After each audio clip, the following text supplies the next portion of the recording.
Good afternoon. Good afternoon. कैसे हैं आप? ठीक है। कम। आज तो कविता जी भी हैं साथ में। Welcome back. Good afternoon ma'am. मैं गुड बाहर थी आफ्टरनून। एक्चुअली, ऋषिकेश थी। हाँ, आपका मैसेज आया था मेरे पास। कल का असाइनमेंट था 5 मिनट का टाइमर सेट करना।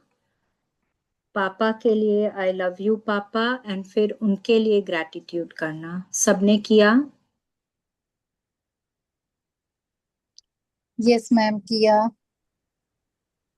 यस। लीना जी बोल रहे हैं किया। और किसी ने नहीं किया? जोशिना जी, आपने नहीं किया? नहीं देखिए, ma'am. Now I should not, एक मिनट में इसको वापस पॉज कर देती हूँ। शुरू से ही फर्स्ट थिंग हमने पेरेंट्स के लिए क्यों ग्रैटिट्यूड किया है? क्योंकि पेरेंट्स जो हैं वो हमारी सोर्स रिलेशनशिप है। हम उनके जरिए इस दुनिया में आए हैं। जी। ठीक है। तो हमारा जो भी कुछ है वो उन्हीं के जरिए है। जब हम उनका ग्रैटिट्यूड करते हैं ना, तो हम, क्योंकि हम उनके जरिए आए हैं, तो हमको ये जो धरती है वो सब कुछ देती है। क्योंकि वो हमको यहाँ लेकर आए हैं। हमको पहले उनका तो शुक्रिया करना चाहिए ना। आज हमारे पास चाहे कुछ है नहीं है, सब कुछ, but they did the best they could for us. वो जितना कर सकते थे उन्होंने हमारे लिए अच्छा से अच्छा किया है, हर पेरेंट। राइट। तो वो तो ऑब्वियस उनके है मैम। लिए सारे उनके लोग लिए एफर्ट्स करते हैं। ग्रैटिट्यूड करना हमारा बहुत जरूरी है। ठीक है। मैं जी जी। मैजिक बुक तो देखिए अभी आपको नहीं करा सकती हूँ, क्योंकि नहीं, हम वो खुद पावर ही कर शुरू रहे हैं। कर दिया बस। हाँ, आज लेकिन से शुरू। आप, अगर आप आज से शुरू कर रहे हैं तो वहां उस बुक में उन्होंने नहीं बोला है। मैं आपको अलग से बता रही हूँ कि वहां पे first chapter count your blessings जब आप करते हैं, वो आपको डेली करनी होती है। आप वहां पहले दो ब्लेसिंग्स आपके पेरेंट्स के लिए, एक माँ के लिए और एक पिताजी के लिए, मतलब एक मम्मी के लिए एक पापा के लिए आपकी होनी ही चाहिए। ठीक है।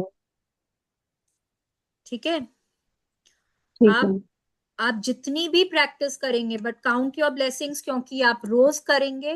रोज आप एक एक ब्लेसिंग मम्मी के लिए और एक ब्लेसिंग पापा के लिए आप लिखेंगे ही लिखेंगे। ठीक ठीक है। है। This stands true for everybody. जो लोग भी रोज अपनी ब्लेसिंग्स लिखते हैं, एक फर्स्ट ब्लेसिंग मम्मी पापा के लिए आपकी होनी ही चाहिए। दो ब्लेसिंग्स वो ही होनी चाहिए आपकी, उसके बाद आप 10 और लिखेंगे। ठीक है। यस। तो कल हमने क्या किया था, कोई बताएगा मुझे? किसको याद है? फ्रीक्वेंसी। फ्रीक्वेंसी। तो हम कौन सी फ्रीक्वेंसी पे हैं, हमको कैसे पता चलता है? प्यार की फ्रिक्वेंसी। लव, कैसे रिस्पेक्ट, पता चलता है? भावना। हमारी भावनाओं अपनी से पता फीलिंग्स। चलता है हम कैसी फ्रीक्वेंसी पे हैं। अगर हमारी अच्छी भावनाएं हैं तो हम सकारात्मक फ्रीक्वेंसी पे हैं। अगर हम बुरी भावनाओं में हैं तो हम नकारात्मक नेगेटिव। फ्रीक्वेंसी में हैं। हम जैसी फ्रीक्वेंसी में होते हैं, हम उसी तरह की फ्रीक्वेंसी के लोगों को, चीजों को, परिस्थितियों को अट्रैक्ट करते हैं। ठीक है। तो चलिए अब हम आगे पढ़ेंगे। प्लीज अपने आप को सब जन म्यूट कर लेंगे। Who is going to read today? मैं पढ़ूं? हाँ, आज कविता जी पढ़िए। यस। Thank you. कहाँ से पढ़ना है? अपनी भावनाओं को जी, स्वचालित करें। स्वचालित न रहने दें। यस। अपनी भावनाओं को स्वचालित न रहने दें। कई लोग भावनाओं की शक्ति से अनजान होते हैं, इसलिए वे अपने साथ होने वाली घटनाओं पर प्रतिक्रिया करते रहते हैं और उनकी भावनाएं भी घटनाओं के अनुरूप ही होती हैं। ये लोग पूरी जागरूकता के साथ अपनी भावनाओं की लगाम नहीं थामते हैं, बल्कि उन्हें स्वचालित बना देते हैं। जब उनके साथ कोई अच्छी चीज होती है तो वे अच्छा महसूस करते हैं। जब उनके साथ कोई बुरी चीज होती है तो वे बुरा महसूस करते हैं। उन्हें यह एहसास ही नहीं होता कि उनकी भावनाओं के कारण ही उनके साथ सब कुछ होता है। जब किसी घटना पर प्रतिक्रिया करते समय उनके मन में नकारात्मक भावनाएं आती हैं, तो ज्यादा नकारात्मक भावनाएं देने के कारण उन्हें और ज्यादा नकारात्मक परिस्थितियां मिलती हैं। अपनी भावनाओं की वजह से वे एक दुष्चक्र में फंस दुष्चक्र। जाते हैं। दुष्चक्र में फंस जाते हैं। उनका जीवन उसी गोले के भीतर ही घूमता रहता है और वे किसी अच्छी जगह पर नहीं पहुंच पाते, क्योंकि ये वे यह बात जानते ही नहीं हैं कि अपना जीवन बदलने के लिए उन्हें पहले अपनी भावना या एहसास की फ्रीक्वेंसी को बदलना होगा। यस। अब यहाँ पे क्या बोल रहे हैं कि हम लोगों को अपनी फीलिंग्स को ना ऑटोमेटिक पायलट पर हम हैं, ऑटो पायलट पर।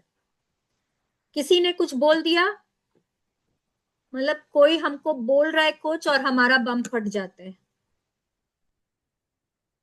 कोई किसी ने कुछ अच्छा बोल दिया हम खुश हो जाते हैं, किसी ने कुछ बुरा बोल दिया हम दुखी हो जाते हैं। तो ये बात हमने 2 दिन पहले भी करी थी कि हम इमोशंस को कंट्रोल करने देते हैं अपने आप को, हम इमोशंस को कंट्रोल नहीं करते हैं। राइट। तो यहाँ पे रोंडा बर्न क्या बोल रही है कि हम अपनी भावनाओं की शक्ति को नहीं पहचानते हैं। हम नहीं जानते कि हमारी भावनाओं में कितनी पावर है। हम जैसा सोचते हैं, बार बार वो हमको बोल रही है, हम जैसा सोचते हैं ना, जिस मतलब जो भावनाएं हम देते हैं उसी हिसाब से हमारी जिंदगी हो जाती है। अभी मेरे को, मैं कल की बात बताती हूँ। कल शाम को ना ऐसा ही कुछ हुआ, थोड़ा सा कोई चीज को